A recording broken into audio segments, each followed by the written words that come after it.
Hello guys, welcome back to our channel.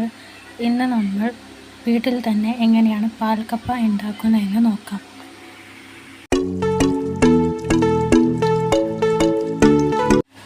ആദ്യം തന്നെ കുക്കറിലേക്ക് 4 ഗ്ലാസ് വെള്ളം ഒഴിച്ച് കിഴങ്ങ് 2 മിനിറ്റത്തേക്ക് ബോയിൽ ചെയ്യാൻ വെക്കുക.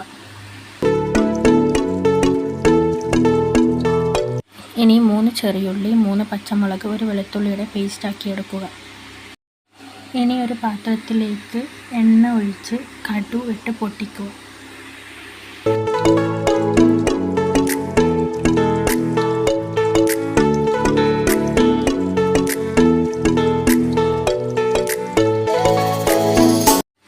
കടു പൊട്ടിയതിന് ശേഷം അതിലേക്ക് നേരത്തെ അരച്ചു വെച്ച പേസ്റ്റും കരിവേപ്പിലയും ഇട്ട് കൊടുത്ത് ഒന്ന് നല്ലവണ്ണം മിക്സ് ചെയ്യുക.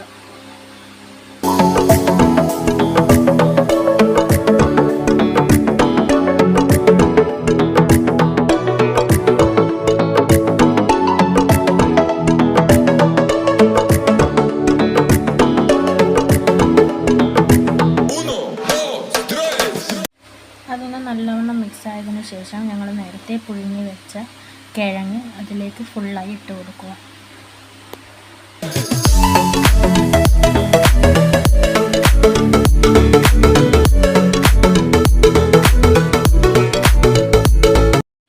ഇനി അതിൻ്റെ മുകളിലേക്ക് തേങ്ങാപ്പാൽ ഒഴിച്ചു കൊടുക്കുക.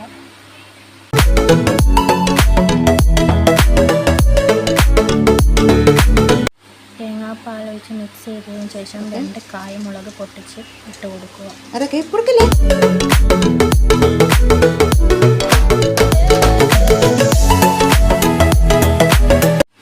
ഇന്ന് ചൂടായി വരുമ്പോൾ അതിലേക്ക് കുറച്ച് ഉപ്പിട്ട് അത് സെറ്റാകാൻ വെക്കുക. അങ്ങനെ പാൽക്കപ്പ റെഡി. ഇത് നിങ്ങൾക്ക് ഫിഷ് കറിയുടെ കൂടെയോ അല്ലെങ്കിൽ ബീഫ് കറിയുടെ കൂടെയോ അഥവാ നിങ്ങൾക്ക് ചിക്കൻ ആണെങ്കിൽ ഇഷ്ടം ചിക്കൻ കറിയുടെ കൂടെയോ കൂട്ടി കഴിക്കാം.